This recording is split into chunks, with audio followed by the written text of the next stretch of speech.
Hello everyone, Pedro with you, and in this video I'm going to show you how to see your drafts on TikTok. So actually this is very quick and easy. I'll show you how to do that, but you need to watch this video till the end so you won't miss any important steps.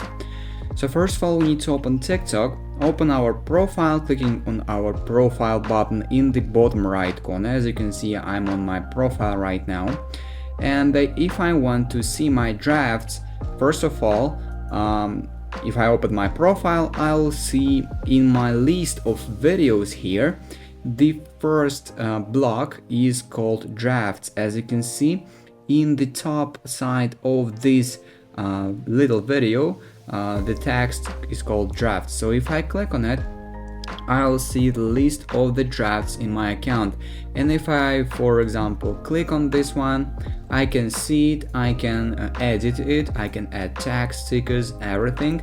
I can click on next also, and then publish it to my account, or I can go back and simply select everything I want. So clicking on the select in the top right corner, choose the drafts you want to delete and delete the drafts you don't need. And basically that is it. That is how you can see your drafts on TikTok. If you found this video useful, leave a like and subscribe to the channel. Thank you.